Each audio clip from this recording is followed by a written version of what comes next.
হোসেনপুর গ্রামের একটি ছোট্ট পরিবারে দুটি সন্তান ছিল। তাদের নাম রহিম এবং মিতু। রহিম পরিবারের বড় ছেলে আর মিতু ছোট মেয়ে। অনেক সুখী একটি পরিবার ছিল, যদিও পরিবারের অভাব অনটন লেগেই থাকতো। কিন্তু হঠাৎ একদিন কি এক অজানা অসুখে রহিম এবং মিতুকে ছেড়ে তাদের বাবা চলে গেল না ফেরার দেশে। আর এই শোকে কান্নাকাটি করতে করতে মাত্র কয়েকদিন পরেই হার্ট অ্যাটাকে তাদের মাও তাদেরকে ছেড়ে চলে গেল। রহিম এবং মিতু তারা নিজেরা দুই ভাই বোন ছাড়া পৃথিবীতে তাদের আর আপনজন বলতে কেউ রইল না। একদিন সকালে মিতু রহিমকে বলল, ভাইয়া আজ বাজারে যাবা? হ্যাঁ রে, না গেলে খাবি কি? বাবা মায়ের মৃত্যুর পর তুমি সবসময় অনেক কষ্ট করো, আমার একদম ভালো লাগে না। তুই আমার পাশে থাকলে আমার কোনো কিছুতেই কষ্ট লাগে না রে। ভাইয়া আমি তো কারো বাড়িতে গিয়ে কিছু কাজকর্ম করতে পারি, তাহলে তোমার উপর থেকে কিছুটা হলেও চাপ কমে যেত। না না, আমি বেঁচে থাকতে তোর কিছু করতে হবে না, আমি পারবো সংসার ঠিকভাবে চালাতে।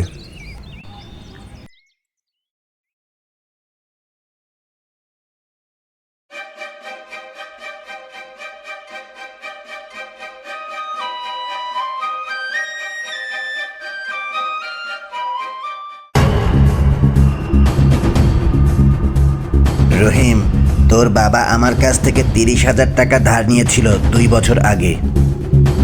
সেটা আবার 2 মাস পরে ফিরিয়ে দেওয়ার কথা থাকলেও এখনো পর্যন্ত টাকা ফিরিয়ে দেয়নি। এতদিনে টাকাটা বেড়ে অনেক টাকা হয়েছে। তাই এখন আমার তোদের এই বাড়িটা সহ জমিটা লাগবে। তোরা বাড়িটা ছেড়ে দে। চেয়ারম্যান চাচা, এটা আমাদের বাপদাদার জমি, এটা আপনি আমাদের কাছ থেকে কেড়ে নেবেন না। আমাদের উপর দয়া করুন, আমাকে কিছুদিন সময় দিন, আমি আপনার সব টাকা পরিশোধ করে দেব। দয়া করুন চেয়ারম্যান চাচা। তোদের আর কোনো সময় দেওয়া হবে না, আজ এক্ষুনি তোদের বাড়ি ছেড়ে চলে যেতে হবে। ভালোই ভালোই বলছি চলে যা, তা না হলে কিন্তু গলা ধাক্কা দিয়ে বাড়ি থেকে বের করে দেব। চাচা আর কিছুদিন আমাদের সময় দিন, আমার ভাই আপনার সব টাকা ফিরিয়ে দেবে, দয়া করুন চাচা। যা ভাগ এখান থেকে, একদম বেশি কথা বলবি না, পিঠের চামড়া তুলে ফেলবো। চেয়ারম্যান চাচা, ও তো একটা বাচ্চা মেয়ে, ওর সাথে কেন খারাপ আচরণ করছেন? সেই কৈফিয়ত কি আমি তোকে দেব? সোজা আঙ্গুলে দেখি ঘি উঠবে না, দাঁড়া।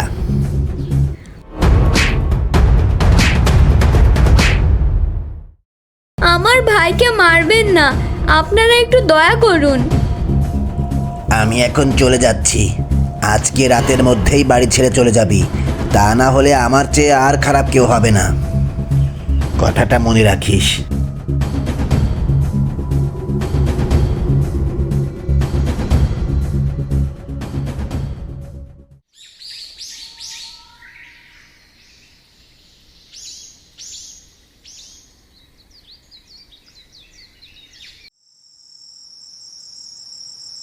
আমি আর পারছি না, এত বড় অপমান করলো সবার সামনে আমাকে। আমি আমি আমারই চেহারা আর কাউকে দেখাবো না।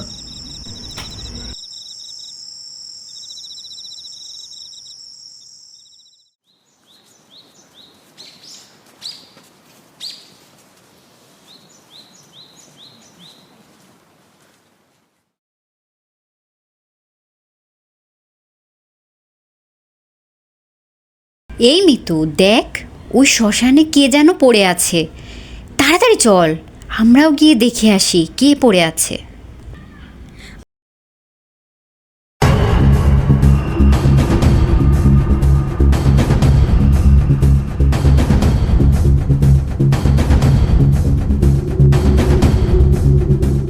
ভাইয়া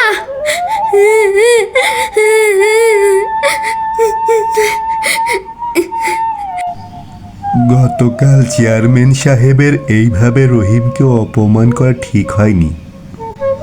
হ্যাঁ, ঠিকই বলেছ, বাপ মা মরা ছেলে মেয়ে তো চেয়ারম্যানের অপমান সহ্য করতে পারিনি। আহারে বেচারা, রহিম তো মরেই গেল, কিন্তু এই ছোট্ট মেয়েটার কি হবে? সৃষ্টিকর্তাই হেফাজত করবেন।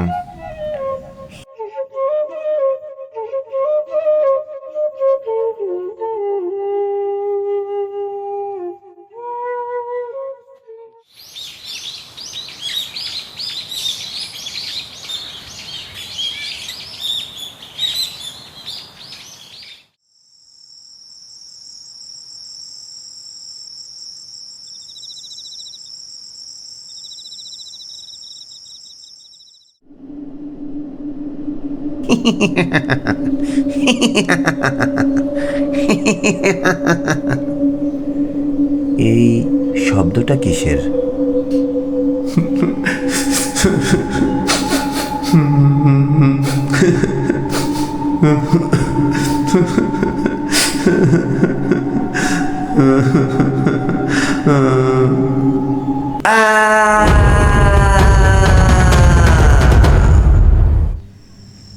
হোসেনপুর গ্রামেরই একটি ছেলের নাম জয়নাল। সে বাজার করে হাট থেকে ফিরছে। এত অন্ধকার আজ, কিছুই দেখা যাচ্ছে না। তারপর আবার শুনেছি আজকাল অনেকেই রাতে কী সব অদ্ভুত আওয়াজ শুনছে। কেন যে একা আসতে গেলাম? ভালোই ভালোই বাড়ি পৌঁছাতে পারলে আর একা বের হব না।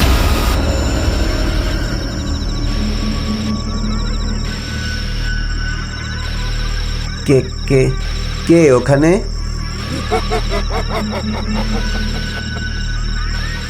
না,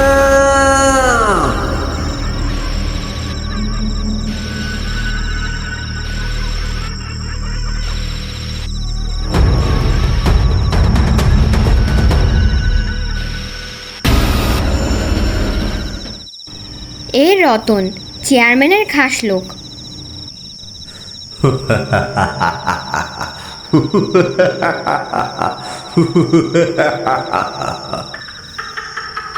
কে কে ওখানে?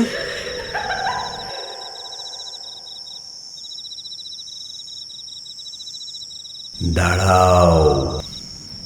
ও ও আমাকে ডাকছে, বাঁচাও বাঁচাও।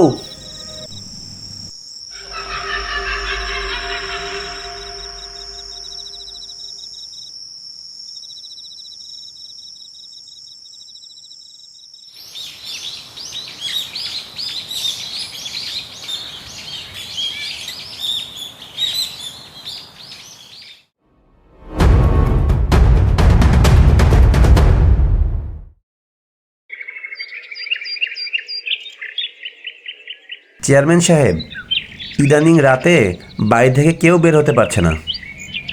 সবাইকে ভূতেরা ভয় দেখাচ্ছে এবং মেরেও ফেলছে। কখন যে কার কি হয়ে যায় বুঝতে পারছি না। ওই শ্মশানের পাশ দিয়ে কেউ গেলেই সমস্যা হচ্ছে। আজ আমি দেখব তোদের কোন ভূতে ভয় দেখাচ্ছে। তান্ত্রিককে খবর দাও, সে যেন আজ রাতেই শ্মশানে চলে আসে। চেয়ারম্যান সাহেব, এ অনেক শক্তিশালী ভূত, আপনি ওর কিছুই করতে পারবেন না, বরং এতে আপনারও সমস্যা হতে পারে। আমার ক্ষতি করার হিম্মত কারো নাই। আমার বন্দুকের গুলিতে ভূতের বুক ঝাঁঝরা করে দেব। আজ হবে আমার ভূতের সাথে যুদ্ধ। দেখি আমার শক্তি বেশি না ভূতের শক্তি বেশি। কথা না বাড়িয়ে এখন যাও, তান্ত্রিককে খবর দাও।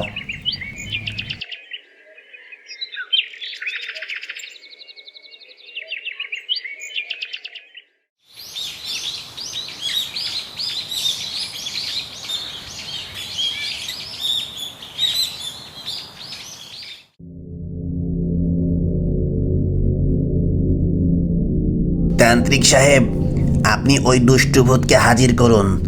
আমি আজ ওই দুষ্টু ভূতকে আমার এই বন্দুকের গুলিতে ঝাঁঝরা করে দেব।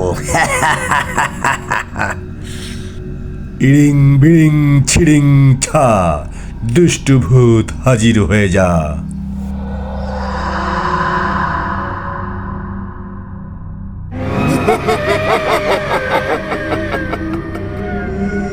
চেয়ারম্যান সাহেব, এ কোনো সাধারণ ভূত না, এ তো এক অতৃপ্ত আত্মা। এ অনেক শক্তিশালী। আমি পালাই, আমার এ সম্ভব না।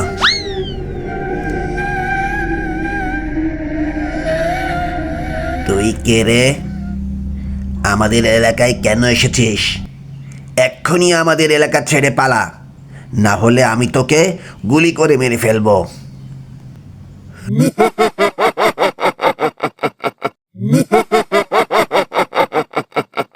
তুই কি আমাকে চিনতে পারিসনি চেয়ারম্যান? ভালো করে আমার দিকে তাকিয়ে দেখ। আমি সেই রহিম, যার বাবার ঋণের দায়ে তুই প্রচণ্ড অপমান করে মারধর করেছিলি। এই অপমান সহ্য করতে না পেরে আমি আত্মহত্যা করেছিলাম, আর আমার ছোট্ট বোনটি একা হয়ে গিয়েছিল। রহিম? হ্যাঁ, রহিম। আজ আমি তোকে ছাড়ব না। এর প্রতিশোধ যে আমাকে নিতেই হবে।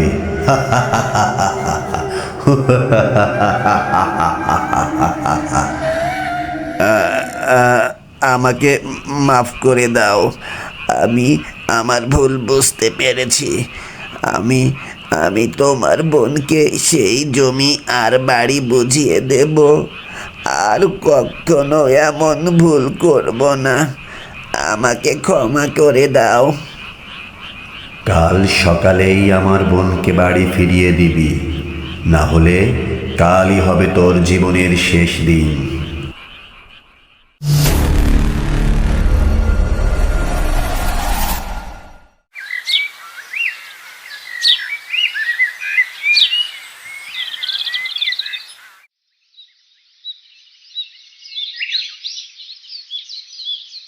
আমি অনেক অন্যায় করেছি, সব দোষ আমার।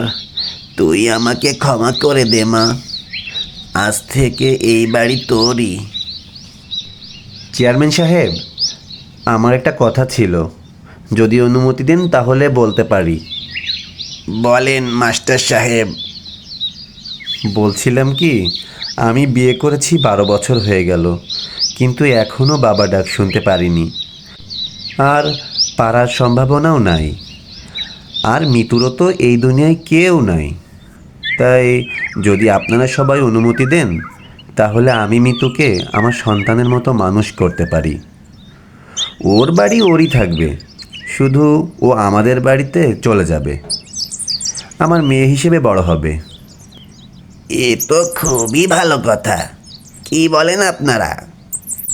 হ্যাঁ হ্যাঁ, এ তো খুবই ভালো কথা। কি রে মা, তোর কোনো অসুবিধা নাই তো? না কাকু, আমার কোনো অসুবিধা নেই। কাকু না রে মা, আজ থেকে আমি তোর বাবা। বাবা? হ্যাঁ মা, বাবা।